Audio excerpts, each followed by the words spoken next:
Bienvenue à tous, voici la leçon 6.2 de janvier 2017 sur le mentorat dans le domaine d'éthique. Nous traitons des conditions commerciales et de la progression de la mise en place.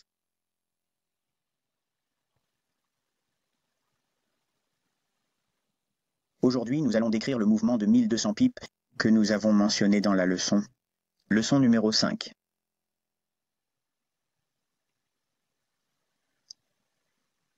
Il s'agit évidemment d'un bref récapitulatif pour vous rafraîchir la mémoire au cas où vous reviendriez à cette leçon en solo sans avoir abordé le 6e point. Lorsque nous observons un marché à prime et que les marchés se négocient près d'une prime. Et nous avons des raisons de penser qu'il faudra baisser le prix à l'avenir. Nous ne savons pas combien de temps il faudra nécessaire pour atteindre ce prix futur plus bas, mais nous recherchons un déplacement du prix et vice-versa. Dans cet exemple, nous nous concentrerons sur une opportunité d'achat lorsqu'un marché a connu une forte décote sur une base mensuelle, hebdomadaire et quotidienne, et sur la façon d'utiliser cette information pour obtenir un prix futur plus élevé. Brièvement, il s'agit d'une rapide encore une fois, puisque cet enseignement va traiter spécifiquement de l'escompte, réduction, l'opportunité de la décote, de l'achat à prix réduit et de l'objectif de la objectif. Nous nous concentrons ici où se trouvent les blocs d'atténuation, les cassures haussières, les vides de liquidité, les écarts de juste valeur, les ordres haussiers, des blocages de rejet et les anciens bas ou les anciens hauts sont notre point focal pour les entrées sur les positions longues. L'idée est que nous recherchons quelque chose en bas dans cette liste de tableaux pour cibler l'un des tableaux de primes. Il est évident que le premier que nous viserons est un bloc d'atténuation, ce serait un premier objectif. Ensuite, s'il y a un briseur de grève, quel qu'il soit, nous le viserons, et nous devrions évaluer s'il y a ou non une force significative qui le ferait passer à travers d'un brise-glace.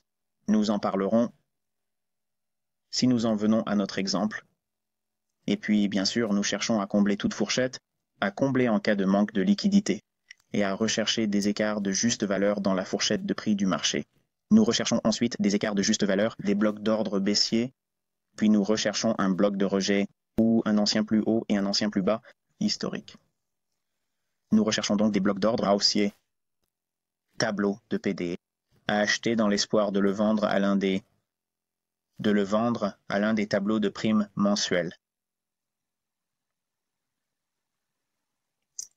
Dans le cas d'un exemple baissier, ce qui n'est pas le cas ici, mais par souci d'exhaustivité, nous chercherions à vendre à découvert sur un tableau de PD baissier dans le but de couvrir cette position courte avec l'un des tableaux de PD haussier, bloc d'atténuation, breaker haussier, vide de liquidité, fair value gap, bullish order block, rejection block, et ou old low ou historic high. Il s'agit donc de vendre avec une prime et de racheter avec une décote. Avant de passer à notre exemple concret, je vais vous donner quelques points d'étude pour que vous les gardiez à l'esprit lorsque vous regardez les prix. Il est important d'en faire l'un des points centraux de votre étude. Lorsque les marchés sont à la hausse ou à la baisse, ils cherchent toujours à se rééquilibrer dans un premier temps. Il s'agit du point d'équilibre des prix entre la dernière fourchette récente. Ainsi, même si le marché ne monte pas jusqu'à une forte prime ou ne descend pas jusqu'à une forte décote, on peut toujours raisonnablement s'attendre à ce qu'il revienne à l'équilibre. Et si c'est tout ce que vous visez, si vous achetez avec une forte décote et que vous revenez à l'équilibre, vous trouverez de nombreuses transactions de ce type. Si vous avez une prime importante sur un marché, vous êtes à des sommets historiques, ou à un sommet annuel, ou à un sommet de 3 mois, vous trouverez beaucoup de transactions sur 3 mois. Vous avez de bonnes chances de voir le marché se replier vers un certain point d'équilibre du prix de la plus récente. Lorsque les marchés sont à la hausse, encore une fois, et si vous êtes à l'équilibre, vous allez vous concentrer sur le marché, potentiellement à la hausse dans l'un de ces tableaux de ces réseaux mensuels de PD qui pourraient constituer une opportunité de vente à découvert. Lorsque le marché est à l'équilibre, payez une baisse du marché en une réduction mensuelle en visant l'un des réseaux de DP comme objectif. En gros, à l'équilibre, vous pouvez rechercher une expansion à la hausse ou à la baisse. Vous allez maintenant consulter la structure du marché sur le graphique mensuel pour déterminer quel côté du marché vous allez rechercher. Il ne s'agit donc pas d'y aller sans discernement. Il ne s'agit donc pas de lancer les dés et de dire « je vais vendre à découvert parce que c'est au milieu de la fourchette » ou « je vais acheter au milieu de la fourchette ». Il faut tenir compte de certains critères relatifs à l'action du prix à ce moment-là.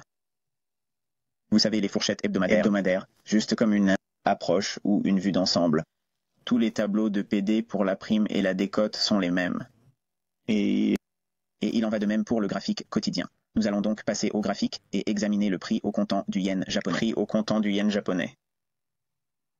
D'accord, nous regardons le graphique journalier. Prix au comptant pour le yen japonais est visible sur le site barchart.com. Et historiquement, l'année dernière, en 2016, nous avons atteint un sommet en août et le marché a montré sa volonté de commencer à briser la structure du marché à ce point bas. Ce creux a été cassé à ce moment-là. Ainsi, la structure du marché à long terme sur un graphique journalier a été cassée de manière baissière. Et nous voyons ceci. Trump, de l'élection de Trump, dans un bloc d'ordre baissier, puis il se vend. Nous allons donc examiner ce mouvement ici. D'accord, et nous allons aller sur le graphique Forex. Maintenant, juste pour que vous compreniez clairement, parce que beaucoup d'entre vous sont peut-être nouveaux et que vous avez peut-être l'habitude de négocier le marché à terme ou de suivre le prix au comptant du yen japonais. Mais lorsque nous l'associons à une devise comme l'indice du dollar est la devise de tête et le yen japonais est la deuxième. Ça signifie que si nous sommes baissiers, nous nous attendons à des prix plus bas sur les prix au comptant en yen japonais. La paire dollar-yen va en fait s'inverser. Elle va augmenter parce que si le prix au comptant du yen japonais baisse, cela signifie que les prix du dollar augmentent. Et si le dollar est le premier dans le nom de la paire dollar-yen, cela signifie que lorsque vous observez l'évolution du prix du dollar-yen, vous observez la progression du dollar par rapport à la baisse du yen japonais. Voici un graphique mensuel du dollar et du yen. Voici un graphique mensuel du dollar et du yen. Nous avons pu voir comment le marché faire une belle remontée ici. Et cela va être encore une fois diamétralement opposé à ce que nous attendions ou à ce que nous venons de voir plus tôt sur le prix au comptant du yen japonais. Pour rappel, nous avons parlé du yen japonais dans les premiers mois de notre mentorat. Et je vous ai donné des points d'étude et des exemples sur ce mouvement à la hausse et certains des niveaux auxquels nous avons vu une transaction. Par exemple, est l'un de ceux qui a été mentionné. Ainsi, si nous regardons ce qui s'est passé et ce qui a transpiré, nous allons tracer la carte de ce graphique mensuel et nous allons trouver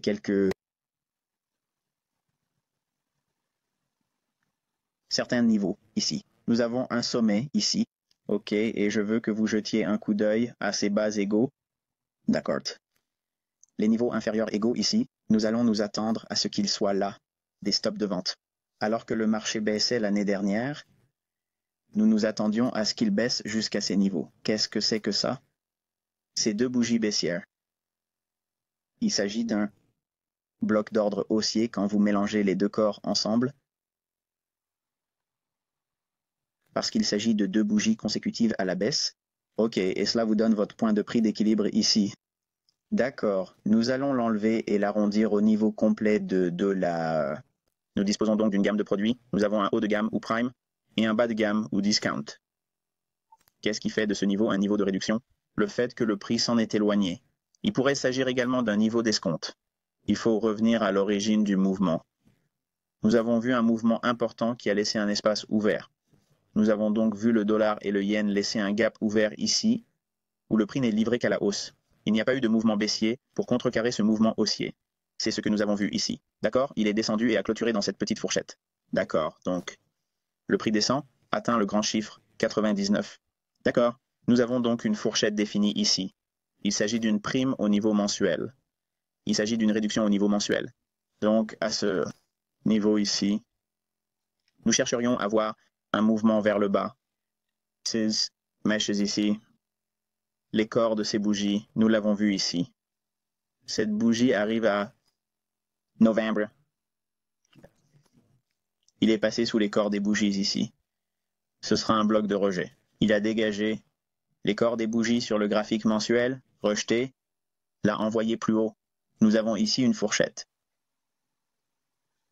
Nous avons une fourchette ici. Nous avons également cette bougie descendante qui est un breaker. Pourquoi est-ce un breaker? Parce que nous avons un ancien sommet ici, d'ancien sommet. Toute personne qui prend une position courte va placer un stop d'achat juste au-dessus de ce sommet. Le marché se redresse au-dessus, efface ses stops d'achat ici et négocie ensuite à la baisse à travers cela. Une fois que cette bougie descendante est violée, ici, elle devient une rupture valide. S'il se négocie à la baisse et qu'il revient ici, nous l'avons.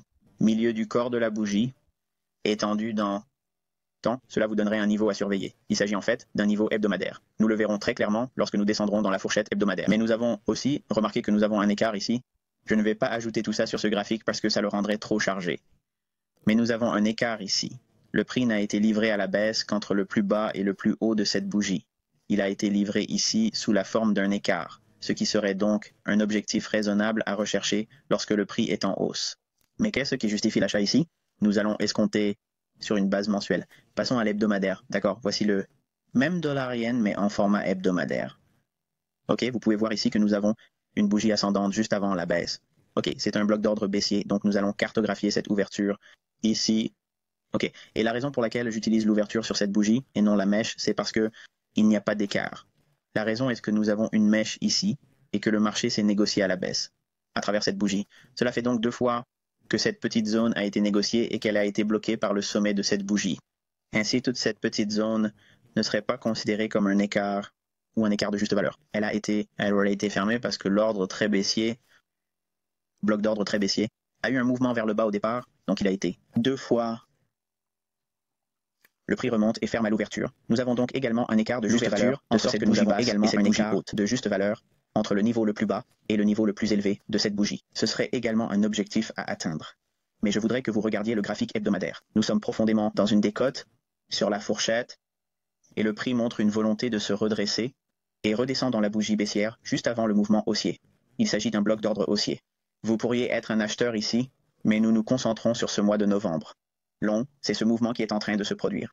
Il se négocie à nouveau et recapitalise un ancien bloc d'ordre haussier hebdomadaire. Bloc d'ordre haussier hebdomadaire. Remarquez ce qu'il a fait. Il a parfaitement atteint ce bloc et s'est redressé. Maintenant, sur une échelle de temps hebdomadaire, ce bloc d'ordre baissier, qui est la dernière bougie haussière juste avant le mouvement baissier. C'est ce que vous pourriez avoir sur vos graphiques. Également, c'est ainsi que vous... Les conditions. OK, ce serait donc un objectif raisonnable une fois que le prix descend, frappe cette barre ici, montre qu'il l'a touché. Mais ensuite, nous avons eu cette configuration ici, donc c'est plus léger. Ce n'est pas vraiment un objectif une fois qu'il a été atteint. Il ne s'agit pas d'une résistance à proprement parler. Vous pouvez donc prendre ce niveau et le déplacer ici.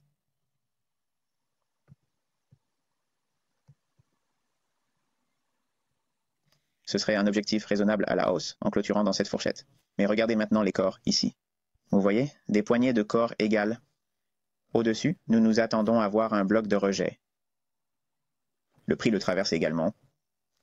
Un autre bloc de rejet. Ici, le candidat a des bougies à corps égales. Nous pouvons nous attendre à ce que cela, comme un objectif de hausse, si le prix continue à la hausse. Ici. Ensuite, nous avons cet écart de juste valeur ici, où le prix n'a été livré qu'à la baisse.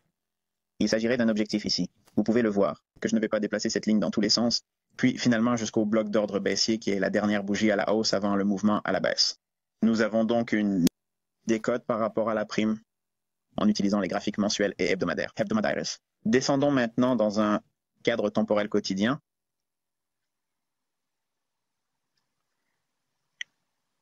Après avoir ajouté une autre petite chose.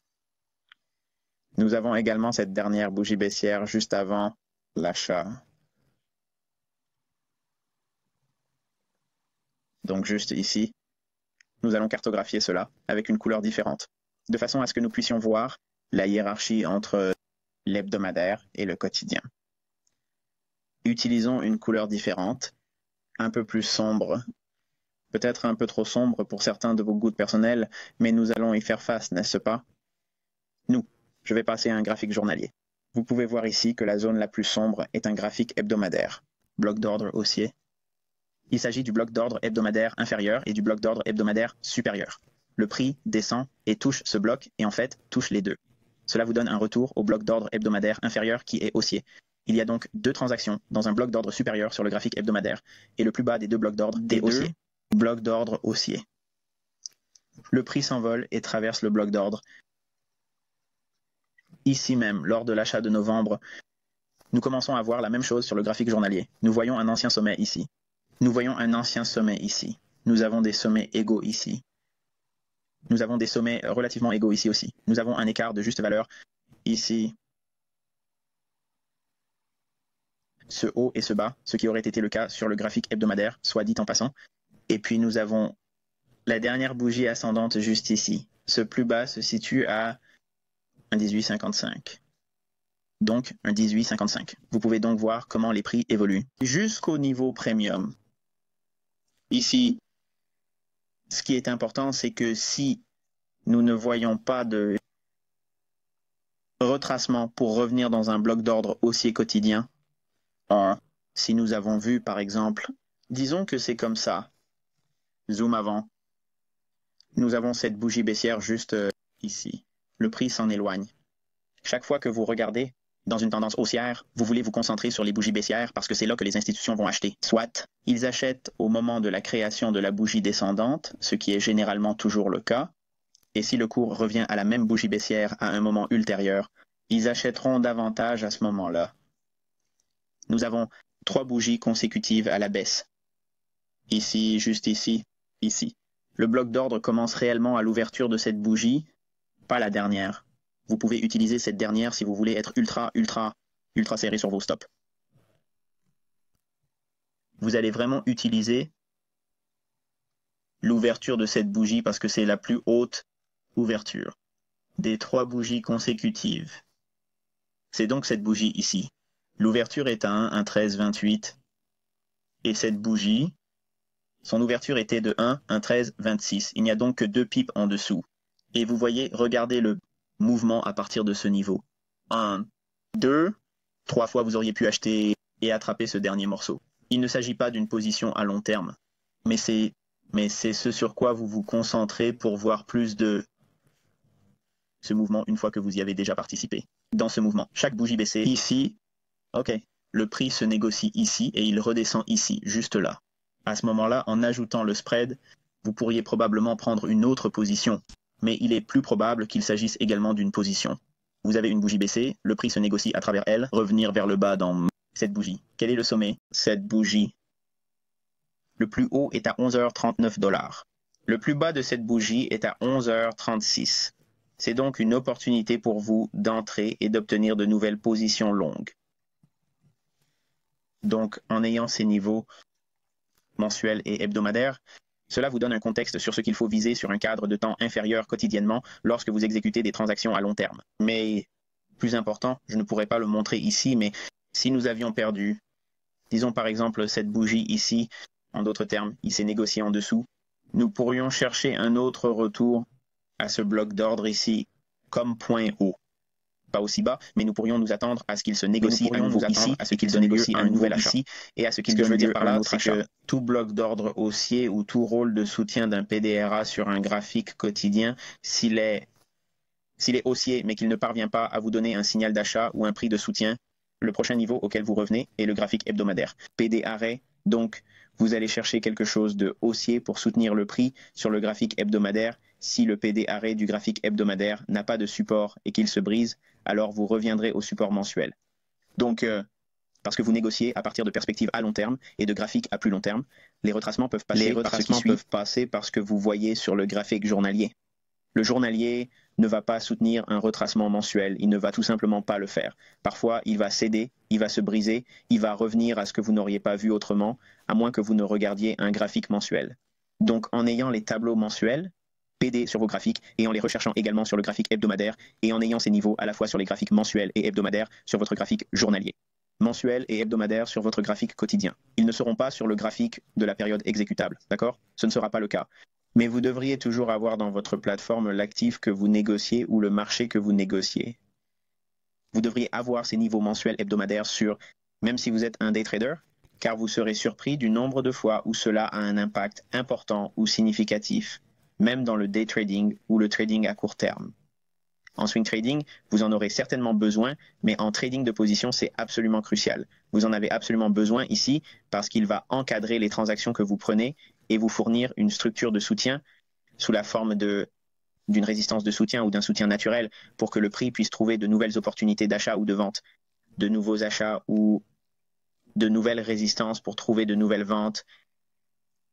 Ce qu'il faut en retenir, si vous suivez le marché sur un graphique journalier, ce n'est pas parce qu'il y a un bloc d'ordre haussier ou d'un vide qui se referme ou qui comble un écart et qu'il est supposé être haussier, ne signifie pas que le prix va continuer à monter à partir de ce moment-là. Le prix pourrait revenir sur le graphique journalier et retracer assez profondément. Vous voyez, il s'agit d'un marché unilatéral. Le prix du marché a été fixé d'un côté. Le marché est passé d'une décote à une décote à long terme, puis à une décote à long terme. Le marché s'est passé d'une décote à une prime à long terme. Long terme. Remarquez sur le graphique journalier. En comprenant la théorie du bloc d'ordre, vous pouvez voir cela comme un objectif de hausse viable. Mais pour ceux qui regardent simplement le graphique hebdomadaire à plus long terme pour trouver des niveaux sur lesquels s'appuyer, c'est une zone logique parce qu'elle est très claire et distincte. Il s'agit de la dernière bougie haussière juste avant le mouvement baissier brutal. Ce sera donc votre bloc d'ordre baissier. L'ouverture de cette bougie arrive à un 18,61. Le sommet est atteint sur cette bougie à un 18,66. C'est de la précision. Je veux dire, c'est très très précis pour un graphique hebdomadaire. Il est difficile de nier la précision dans ce cas parce que c'est tout simplement irréfutable. Donc, lorsque nous regardons le prix de ces nouvelles gammes ici, elles sont toutes négociables. Donc, même si vous n'avez pas les moyens de tenir jusqu'au bout pour atteindre le marché des primes profondes, vous pouvez obtenir une prime ici sur cette gamme. Il s'agit d'une prime de ce haut jusqu'au bas. Ces hauts jusqu'à ce bas constituent une prime, mais au fur et à mesure que l'on s'enfonce, c'est là que se trouve la dernière opportunité d'obtenir la prime la plus élevée et de s'en décharger dans cette zone de décote. Ainsi, en passant des graphiques à plus haute résolution au niveau quotidien, mensuel et hebdomadaire, en les transposant sur votre graphique quotidien, il est évident qu'il s'agit d'une transposition des niveaux de prix. C'est évident, il s'agit de transposer des idées de support et de résistance sur des périodes plus longues, d'accord? Mais nous utilisons les tableaux de PD, le flux d'ordre institutionnel. Mais le principal enseignement est que si nous perdons un niveau, ne s'obtient que sur un graphique journalier. Vous pourriez retomber dans les niveaux observés sur un graphique hebdomadaire. Et je vais vous montrer à quoi cela ressemble maintenant. Si vous regardez juste une ligne horizontale, très bien, nous avons ce vieux sommet ici des sommets égaux. Nous allons l'utiliser. Voyons ce que cela donne sur une base journalière. Nous en avons un autre ici, juste là. Et nous en avons un autre ici. Et toute cette consolidation en bas du mouvement ici, la bougie, fait un swing low ici. Nous allons considérer cela comme un début d'échelonnement sur le long terme. Ils achetaient ici, ils achetaient ici, ils achetaient ici, ils achetaient ici, ils achetaient ici, ils achetaient ici, ils achetaient ici, ils ont acheté ici, et puis boum, vous voyez ce grand mouvement, couverture à long terme. C'est ce que vous voyez ici. Chaque fois qu'il y a une bougie et qu'il y a un mouvement haussier subséquent, vous savez qu'ils ont acheté, et c'est l'empreinte. Ils ont fait bouger le marché en faisant cela. Et chaque fois qu'ils font cela, cela permet à de nouvelles entreprises de s'implanter, de nouvelles opportunités pour eux, et leurs positions sont importantes et ils ne peuvent pas tout acheter en même temps. Donc si nous passons à quotidien à nouveau, vous pouvez voir qu'il y a ce bloc d'ordre juste ici. Et voici ce bloc d'ordre ici. Ce niveau qui se négocie juste en bas. Je ne vais pas aller droit au but, d'accord, ou au pipe près si vous voulez, mais vous pouvez voir comment ces niveaux attirent votre attention sur l'endroit où un futur blocage d'ordre sur une échelle de temps quotidienne. Cela vous donne l'opportunité d'anticiper en quelque sorte quand la prochaine bougie baissière devrait se produire en termes de prix et non de temps, mais à peu près au moment où, ce prix atteignant ceci, vous devriez vous concentrer sur le moment où il y a une clôture à la baisse sur un graphique journalier, parce que ce sera de nouvelles opportunités d'achat, surtout si vous avez une prime de temps plus élevée, qui n'est toujours pas atteinte. J'espère que cela vous a donné un aperçu de la manière dont vous pouvez utiliser les tableaux de DP dans un contexte allant du mensuel au quotidien. Si je veux être précis et m'assurer que vous en avez tiré quelque chose d'utile, ce n'est pas parce que nous pouvons prendre des cadres temporels plus élevés, ce n'est pas parce que nous pouvons prendre des niveaux de temps plus élevés et les transposer sur un graphique journalier. Ce n'est pas la question. Cela va plus loin. Si nous perdons un niveau, si nous perdons un bloc d'ordre, par exemple, comme nous le voyons ici, nous avons vu le prix se négocier à la baisse et il s'est déplacé vers le haut. Il aurait donc pu s'agir d'un bloc d'ordre haussier. Le prix a baissé ici. Pourquoi n'a-t-il pas augmenté? Pourquoi est-il descendu jusqu'ici? Il a traversé cette bougie baissière pour revenir directement dans ce qui est un bloc d'ordre hebdomadaire plus élevé. Ce n'est qu'après l'élection de Donald Trump, c'est ce qui a provoqué ce grand mouvement de fouet lorsqu'il a supprimé les stops ici. Le cours a dû redescendre jusqu'au bloc d'ordre haussier hebdomadaire inférieur, ce qui est le cas ici. Je vous montre le graphique journalier. Mais ce niveau est tout, sur ce bloc d'ordre haussier hebdomadaire le plus bas. Donc encore une fois, vous pouvez voir comment ce plus bas ici a été violé, mais il est descendu dans la zone la plus logique sur le graphique hebdomadaire. Le graphique journalier a donc été mis de côté et les valeurs attribuées à l'utilisation du cadre de temps journalier n'étaient pas suffisantes. Les banques sont retournées à la recapitalisation d'un niveau sur le graphique hebdomadaire et c'est ce qui explique tout ce mouvement ici.